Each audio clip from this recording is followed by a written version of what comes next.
Thomas Alva Edison తల్లి గురించి ఏం చెప్పాడో తెలుసా?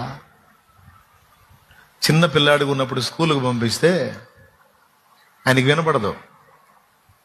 వాళ్ళు అరిసి అరిసి అరిసి అరిసి ఆయనకి అర్థం కాక, ఆయనకు చదవటం రాక, ఆ టార్చర్ వాళ్ళు తట్టుకోలేక ఒక లెటర్ రాసి అతని చేతికి ఇచ్చి పంపించారు ఇంటికి. మీ కుమారుడికి చదువు చెప్పటం మా వల్ల కాదు. ఒకటి, వాడికి వినపడదు, వినపడ్డ అర్థమై సావదు. ఇట్లాంటి పిచ్చోడిని ఇంకొకటి చూడలేం మేము. కాబట్టి వీడికి చదువు చెప్పేవాళ్ళు ఇంకెవరైనా ఉంటే వెతికి వాళ్ళ దగ్గర చేర్చండి, మా దగ్గరకు పంపించొద్దని రాశారు లెటర్లో. ఆ చిన్న పిల్లగాడుకున్నప్పుడు తీసుకొచ్చి ఇచ్చాడు అమ్మకి. మమ్మీ స్కూల్లో ఇచ్చారు. ఆమె చదివింది, కన్నీళ్ళు వచ్చినాయి.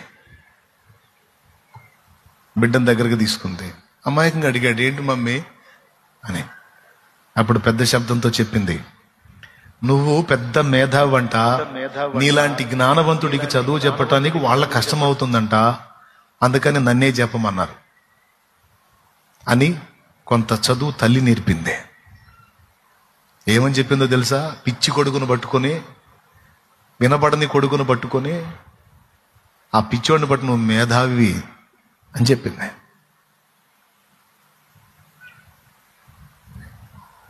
రోజులు గడిచినాయి, పెరిగి పెద్దోడయ్యాడు, చదువుకున్నాడు, శాస్త్రవేత్త అయ్యాడు, బల్బును కనుగొన్నాడు. దేవునికి స్తోత్రం. ఈరోజు ఇంటికి పోయి స్విచ్ చేస్తావు చూడు, టపిమ లైట్ వెలిగిద్ది. అది ఎవరు కనుక్కున్నారో తెలుసా? Thomas Alva Edison. ఆ ఒక్కటే కాదు, ఇంకా చాలా కనుక్కున్నాడు ఆయన. ఆయన తన తల్లి చనిపోయినప్పుడు ఆమె గదిలోకి వెళ్ళి, ఆమె బాక్స్ ఉంటుంది కదా, ఆ బాక్సులో ఏమేమి ఉన్నాయని వెతికాడు.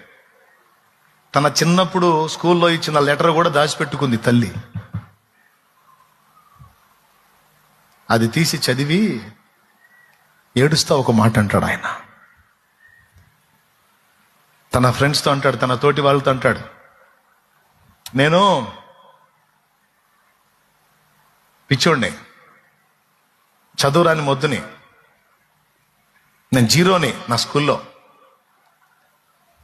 ఈరోజు ప్రపంచంలో కొన్ని కనుగొన్నందున మేధావిని. కానీ ఇవన్నీ ఏమీ లేనప్పుడు స్కూల్లో నాకు ఇచ్చిన లెటర్ ఇది. ఇందులో నేను జీరోని. కానీ నేను జీరోగా ఉన్నప్పుడే మా అమ్మ నాలో హీరోని చూసింది.